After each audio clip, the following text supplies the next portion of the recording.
Welcome to the autosportradio.com 2021 show. I'm your host, Don Kay. We are currently at the Grant King Race Shop down here in Indianapolis. If you're ever in the area and want to stop by, they're located at 8155 Crawfordsville Road, just before you get to Country Club on the south side of the street. Today's show is presented by Honda and Honda HPD, the NTT IndyCar Series, Indianapolis Motor Speedway, the SVRA and Reborn Trans Am Series, McGilvery's Pub and Eatery at 30th and High School and Speedway.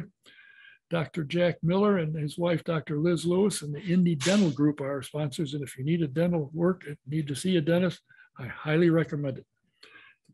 Get in touch with them. You'll love it. They are phenomenal. Also by VP Insurance, located at 5004 16th Street in Speedway. And my computer guru, Steve Freeze, has an office at 549 Fleming Street off West Washington. If you have a problem, give him a call. And if you can't get to his office, you can make a house call. His number is 317-938-1177. I also want to remind you that it may be the off season, but the teams aren't shut down. They are still performing. If you want to find out what's going on, subscribe to tracksideonline.com. It's less than $25 a year, I believe. And you'll get all the information on all the teams. So it's really worthwhile. Highly recommend it. Tracksideonline.com. We have a very special guest today, a gentleman that I met some years back when he came in and became the CEO of INDYCAR Racing. He has done things very exciting prior to that and has done some stuff that is spectacular since moving on. His name is Mr. Randy Bernard. And Randy, first off, I know how busy you are with what you do today, working with Garth Brooks. Got to keep you going 12 to 14 hours a day, if not more. I appreciate you taking the time to talk to me again. You bet. It's been a long time. It has. And I will say one thing. When you were here, and we were at the time, we haven't done a live show at McGilvery's for a couple of years because of the shutdown, but whenever I invited you to the program, you always said yes, and you were always there, and you answered whatever questions I had or anybody else had. And I always appreciated that. It got me in trouble occasionally, Don. When you came to IndyCar, you had been the CEO, and I think you put together and owned it, if I'm not mistaken, the PBR Professional Bull Riders, which really took off. And I understand that when the first PBR event you promoted was a huge success, and they made you the CEO, and off you went. Yeah, there was 18 folks that came up with the idea, all bull riders, and they decided that they wanted to try to break away from the standard rodeo, the traditional rodeo, and start their own sport. And they each put up $1,000 each, and it was pretty chaotic back then, I could say. They didn't work from day to day. They had no real plan or vision at that time, and they asked me to produce one of their first events out in Paso Robles, California. And it was a huge success, complete sellout. They asked me right after that if I'd be interested in being their CEO. And being 28, and I could see the direction this company could go. It didn't take a rocket scientist to figure that out. And I jumped on board with them and spent 15 great years with them. And it was probably the 15 greatest years I've ever.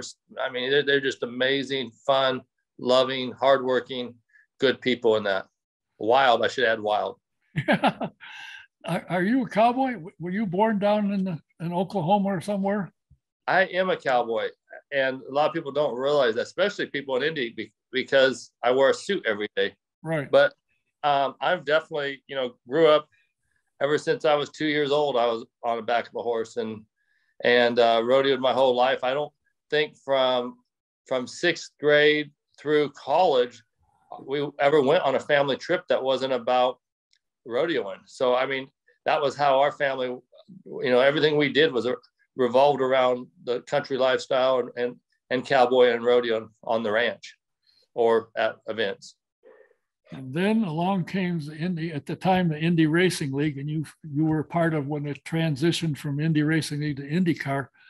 What kind of a change was that for you from, bull riding to cars going 230 miles an hour? Well, it's kind of like living in Antarctica and decide to jump into hell. It's a 180, and I don't mean that negatively. I mean that all in humor. But I enjoyed my time. I think, you know, when I got there, first of all, Miss Mary George had saw what I had done with the branding and development of the PBR, and I had a 4-year when I sold the PBR, and I had a 4-year contract. Well, my 4th year was an option, and they hit it perfectly. A gentleman by the name of Chris Cox called me, who was a cowboy, and said, "Hey, Mrs. George, Mary George Holman would love to see you get involved with their with IndyCar." So I said, "Well," I said, "I don't know anything about it, but I tell you what, I've got to be in Madison Square Garden. I'll stop by and see them." So I stopped by on the way to Madison Square Garden. I met with Mrs. George. I met with Josie. I met with Jack Snyder at the time, and it was a great conversations. And I thought they were just looking for a consultant at the time. When I got back on the plane and flew to and landed in New York, they called me back and said, "We don't want you as a consultant. We want you to be the CEO of IndyCar." And I'm like, "Well, good Lord, I don't know that much about cars. I mean, this is going to be a crazy." I knew that they were losing a lot of money, and I knew that they wanted to just put a stop to that. And I knew that they had a tremendous amount of branding issues with the sport. And so I thought, wow, what a great challenge. I thought it would just be a remarkable place to really go in and take something and build it back up. And I decided to do it. And to me, from what I see of your bio and your history, branding and recognition is your forte. You know how to get the eye. You know how to grab eyes. Well, what I try to do, Don, is I like to think that, but what I really try to do is listen to the people and learn and understand, you know, dive into what the people want. I mean, when I was at PBR, I was listening to fans that wanted to watch bull riding, but I also knew that NASCAR fans were intrigued with bull riding. So that was, you know, on the peripheral, I wanted to attract them and get them. That's what, consequently, when we started following NASCAR, is when we saw tremendous success. But I always like to use a lot of focus groups and just surveys and research to truly understand who the fan was. I love going to dirt tracks with Robin Miller. I felt the dirt track could teach me more about IndyCar than anything, because you look back in the roots, dirt tracks were so important to IndyCar. And, you know, I would go up and sit in the crowd. It was real easy when I first got there because no one knew who the heck I was. I could sit in the crowd, ask them a bunch of questions and really start understanding, you know, I can't tell you how many times I sat up in the stands and I'd say, "Are you going to Indy 500 this year?" And they go, "We gave up 15 years ago. We don't like it anymore." And it was just interesting, their answers. And, you know, a lot of it had to do with the split. There's no doubt about it. And I felt like our first big thing I did, 2 things. The first one was I felt IRL sound like Irish terrorism or something. You know, it's IRL. It just didn't have much pizzazz to it. Why not rename the brand IndyCar? That's what it was, Indy 500. And let's take that. And if you're going to build a brand, build it around what you're driving. So that's when we rebranded and renamed. We took it from IRL to IndyCar, which I didn't get too much kickback on that. Most people, you know, thought that was good. And then the second thing was they had an 8-year-old chassis at the time. And, you know, when sitting out and talking to people, they were like, "There's no vision. There's no turbo. There's nothing new on this thing. It's you know, it's just basically an old piece of crap. And they need something new, exciting. And they need to bring back more companies to get involved in this." And so I went and met with several people, Roger Penske being one of them. And Roger said, "Randy, you don't know enough about cars to even attempt this. Please do not try it. I agree we need one." But he goes, "I would not do it. You just don't have the knowledge to pull something like this off." And I flew down to Brazil that weekend for the race. And one of the executives of Honda stuck a pin in my face and said, "If you don't sign this contract for exclusivity today, we're pulling out." Ooh. And I said, I'm not signing that. I said, "Absolutely no way would I sign this." I said, "We want more. We don't want just you." I came home, I called the CEO. I had it arranged so I could talk to the CEO of Honda. He was very, very cordial, very polite. He basically said, listen, I apologize for this happening. That won't ever happen again. And we would welcome if we could bring any more manufacturers into the sport. But he goes, Randy, the one thing my folks are telling me that we need an answer, I think it was within the next 5 months, in order to start building an engine for, I think it was 2 or 3 years later. So I said, listen, I can work with that. You give me goals and let me go start working on it. And that's when I decided that, knowing what Roger Penske had told me, that there's no way in hell I could do it. So I decided to create a team around me, which we call the Iconic team. And I wanted to be very well-rounded. I wanted a promoter on there. I wanted someone like Eddie Gossage, who was a promoter. I wanted someone like Tony Purnell, who was not only a physicist, an aerodynamicist, who had sold pie to Ford, who was a professor at Cambridge. He was like a genius. I wanted an OEM to be involved, so we brought someone in from Ford at the time. I wanted team owners to be involved, so we brought in a team owner. Gilles DeFerrin was on the board, and Gilles also represented drivers. So what I did was I put a very eclectic team together that I felt could really help us take and develop the chassis. Very smart move. Very smart move, and it worked. Well, it was phenomenal. But again, everybody, our first meeting I ever had, I was like, nobody's going to respect me because, I'm a bull rider guy, So instead of me trying to run this meeting, the next thing I did was I brought in a 4-star general that had just retired. His last position with the United States Air Force was redeveloping. He had to go through all of the Air Force, all the jets, and make them faster, safer, and create a whole new strategy on what was going to be in the air. And it almost fit perfectly. That's what we needed, was somebody to tell us what, take us to the next level. And speed, safety, all of that was part of it. So expenses. So I brought him on, who he didn't know much about racing either, but he just, if you're a 4-star general, you can carry yourself. You listen to him. I mean, he ran all of a meeting. Loved to listen to. Nobody argued with him, but he was very open-minded. And I'll never forget the first meeting we ever had. It was, you had the conservatives and you had the liberals. Like you had one set of people in there that wanted something that looked like the Jetsons, and you had the other that wanted something so contemporary that dated back into the 70s, or the turbine or something. So you had such a complete different view of what you want, which I love. Now I just needed to bottle that and figure out how we all come together and put it together. So the next 3 days, everybody thought they were going to design a car. The next 3 days, all we did was go through my research that I had done on what people wanted. And it was very important to us. And I think it had a very important role in making sure that whatever we put on the track was something that Eddie Gossage was going to sell, that the drivers were going to enjoy to drive, that the team owners knew it was going to be a much more economical and affordable car than the past one. And I took a lot of crap for people saying, oh, this is so expensive. Everyone that said that was complete liars. That car wouldn't still be in existence and you could go back and pull story after story and see who was saying all that. But you had the faction back then that the Delta Wing should be the next big, latest and greatest thing. And I fought that tooth and nail. I mean, it was unproven. If that car would have been proven, maybe that would have had a shot.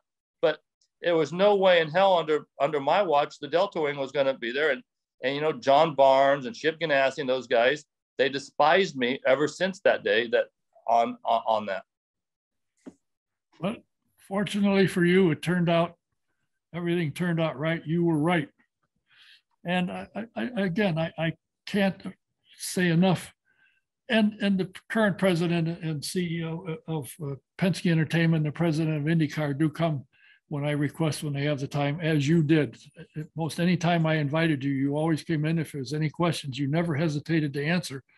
In fact, when I see you surrounded by the media at any INDYCAR event, they were pounding you with questions, and you answered them all. I never heard it while I was around you said, I don't know, I'm not sure, I'll get back to you. You always answered the questions and off you went. And if you took flack for it, so be it. That's part of the job. Seemed to me. And I loved it. It was a lot of fun. I met a lot of great people there.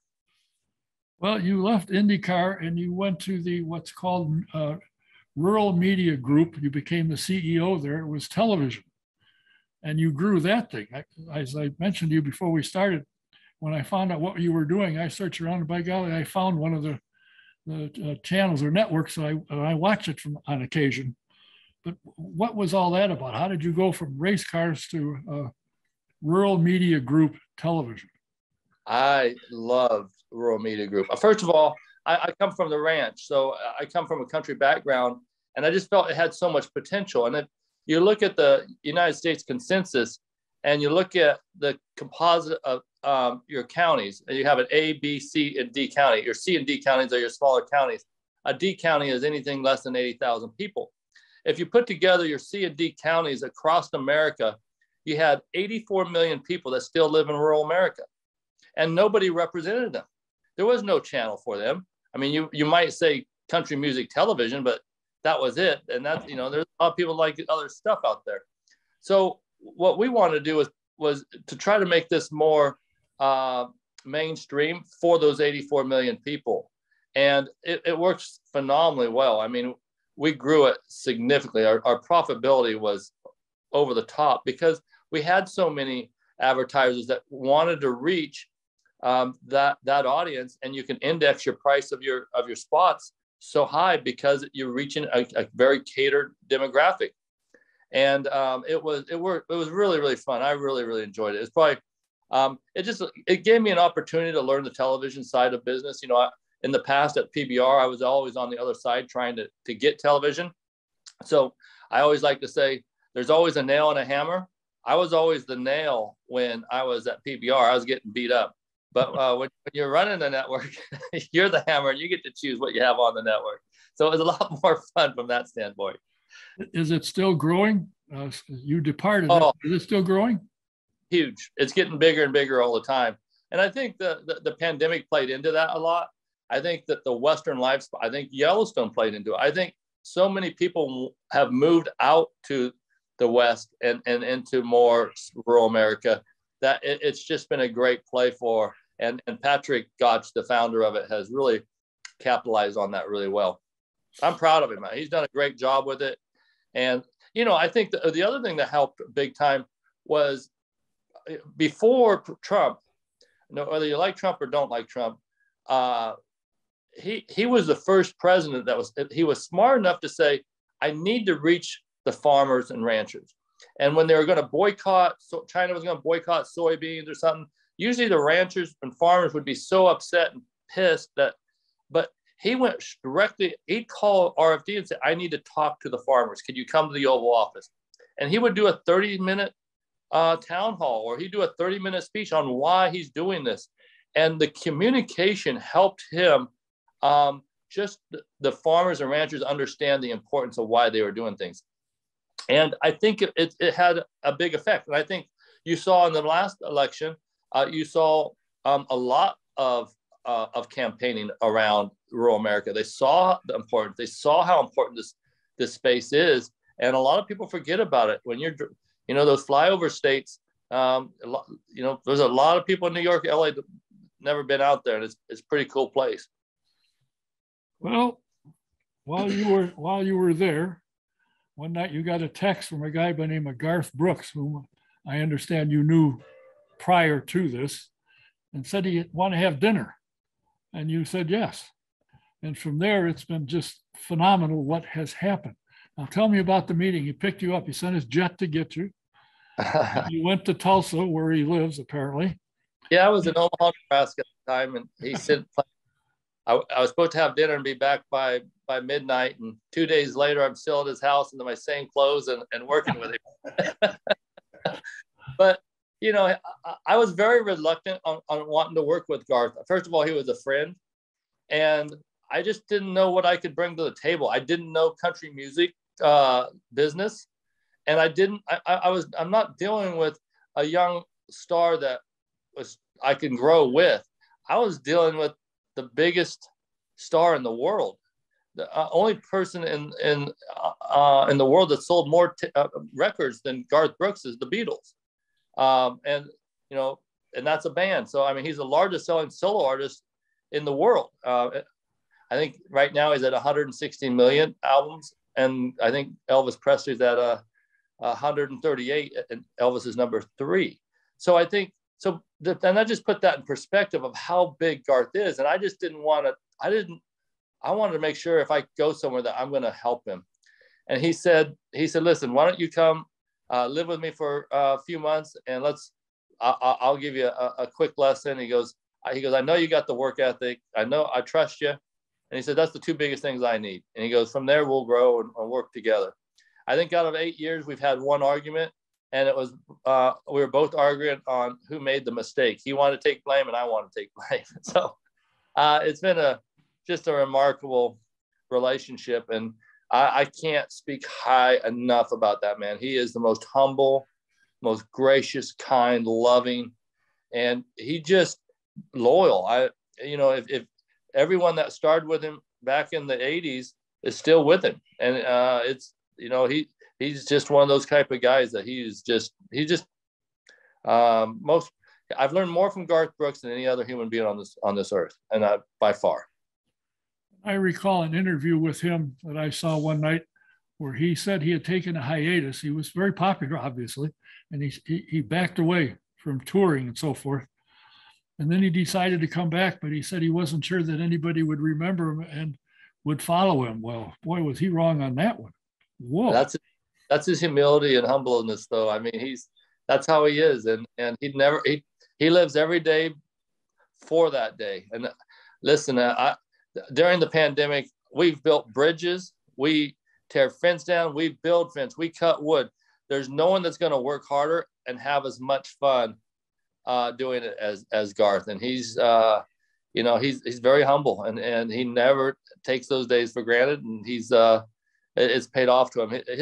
He's got such a great rapport with his fans. I mean, he never tries to gouge them. He has a great ticket price for them, and fans love that. And his show, if you ever been to one of his shows, they're the most entertaining. On his world tour, I think we did 490 shows. Oh, and it never got boring. It was like, I mean, it was amazing. Every night it was so fun to be there because he's such a great entertainer, and he brings his audience into it, and it's just a blast. Well, I can see where he wouldn't have to price himself out of business when you draw 150, 200,000 people in some areas that will hold that money. He does well, but he does put on a show. I've seen televised shows, and he does work with the audience and involves them in what he does. And I find it very interesting. And I don't know that much about country music, but I did watch Voice last night. And Blake Shelton meant that his very good friend is Garth Brooks. He was talking to one of his contestants on the show, one of his team. And he said, my good friend Garth Brooks would love to hear what rendition of the song you just did of his. Yeah, she did the dance last night, which is one of, I think when you look at Garth, and this is just from me being from the outside looking at it, Garth is so rare because, I mean, a lot of entertainers are great singers or they're great entertainers, but like Garth is so well, everything. He can sing, he's got amazing melodies. His storytelling is over the chart. I can listen to him tell stories all the time, and then he's just an entertainer.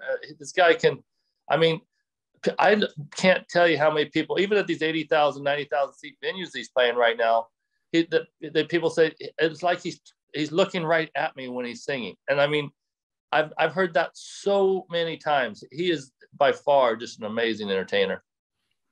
And it sounds to me like I'm just kind of stepping out here, but you seem to enjoy it. Oh my God.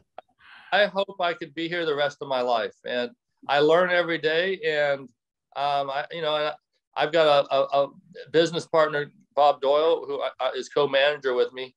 And Bob was with him since day one. Bob mortgaged his house to start Garth. And Garth, I mean, that's Garth's loyalty. I mean, Bob will be with us forever. And absolutely love working with both of them. They're just amazing humans. Since you said that Garth flew you to Tulsa, I assume that's where he lives. Do you live in the Tulsa area now yourself? No, he lived there at the time. As soon as his last daughter turned 18 and moved off to college, then he moved out. That was his deal with his kids. His kids said, or he told his kids, "I'll live in Tulsa up until you guys go off to school, and then I'll go back and start writing more music." So as soon as Allie turned 18, then he decided he moved to Nashville about 2 or 3 weeks later. Oh, really? Where are you So living? We live probably 15 minutes away from each other. Oh, really? We're out. Did you go to the Nashville Grand Prix? I did go to the Grand Prix. I was a guest of Mike Lanigan and Bobby. I know Mike very well. Good guy.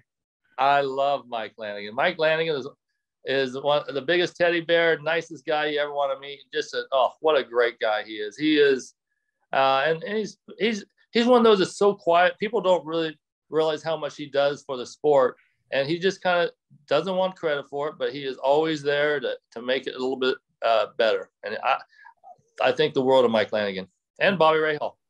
Yeah, great group. Rahal, Letterman, Lanigan is quite a team. And as you say, Mike doesn't say much. You see him, I see him, I talk to him. Of course, he'll stop his golf cart or hit me, one or both. But always have a good time chatting with him. And, for a man who runs MyJack, which is a huge company, but he always has the time to go racing.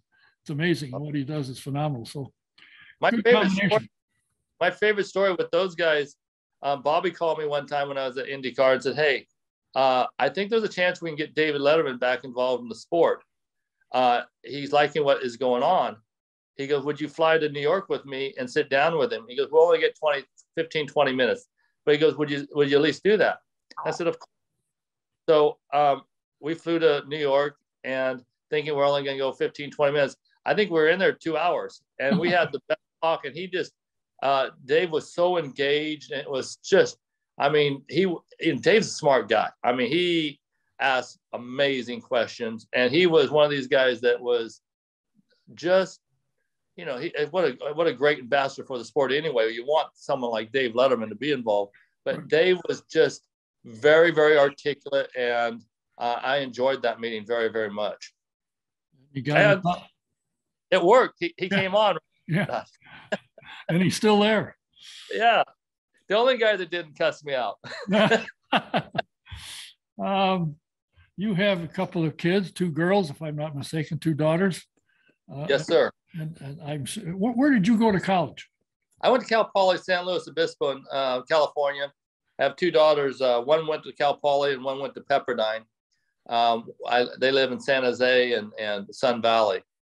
So I've got 1 grandchild. I spend as much time as I can. Matter of fact, she's coming back here this Saturday, so I'm looking forward to that. Well, obviously, there's not a concert this weekend. There actually is. We have one. Garth's doing 3 one-man shows. He's doing Thursday, Friday, Saturday, Nashville. Real small and intimate, and they'll be a lot of fun. So we're looking forward to that. He's not going to be at Tootsie's anytime soon, is he? No, he's not going to. But dive bars. Garth loves dive bars. So he just announced a dive bar in San Jose.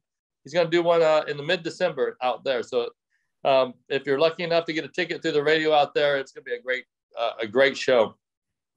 Well, when IndyCar ran in Nashville, that's the first place when the track and everything ended. That's the first place we all went, was down to Tootsie's. Down to Tootsie's. That's that place. That's a great place. And it's crowded, that's for sure. And they've always got great music there too.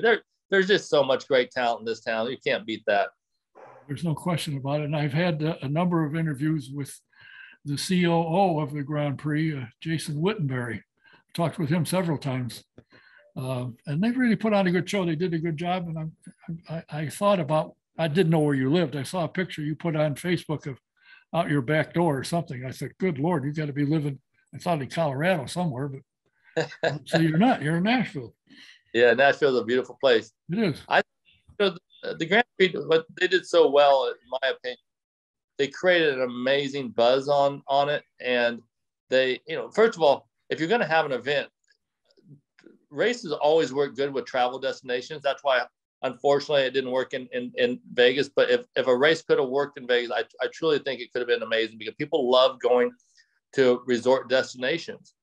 They're fun. New Orleans would be another place that I would really try to do, because people, it's not only about the race. There's a lot to do after the race. Right. But I think they hit it on the head here. Nashville, they had a remarkable amount of energy here, energy that the NASCAR race didn't have. It was on every night on the news, and they did just a fantastic job hyping this and creating promotion and buzz for it. Well, that's the secret, in my opinion, that you want to have a race, you got to tell the people you're doing it, and they did. It was everywhere. Exactly. There was things out. I said on the program a couple of times, if you didn't know there was a race in Nashville, your head was in the sand. That's for sure. Was there. Well, Randy, I can't thank you enough for taking the time. I know you got something else to do here shortly. If not, you're late. But I appreciate the time. Always enjoyed talking with you. Always appreciated you. When I invited you, you would come to our little pub and sit down and be interviewed. And I thought it was great. And I followed what you've been doing, and it's phenomenal. I'm hugely impressed with what you have done and what you've accomplished. I appreciate your time. And unfortunately for you, I didn't know if I had your number. I found I did. I texted you, and it was still you. I thought, uh-oh, now I got him. I may get you again. I've got 23,000 phone numbers in that phone. I can't lose it. Well, maybe one of these days I'll catch you when you have Garth Brooks with you in your office. We can have a chat, and he can tell me what he thinks of you. You ever come back to Nashville, we'll grab a beer and we'll tell some good stories off camera. Oh yeah, absolutely, or we'll both be in trouble. All right, thanks for your time, Randy. I certainly appreciate it, and look forward to someday. Maybe I'll talk to you again. And great seeing you. And you're always so good to me. So thank you for that too. Appreciate it. Okay. My guest has been the former CEO of INDYCAR, now working with Garth Brooks, Mr. Randy Bernard. We have upcoming events, interviews coming, so stay with us until the next time. Don Kay saying thanks for being here. Thanks for watching. We'll see you again.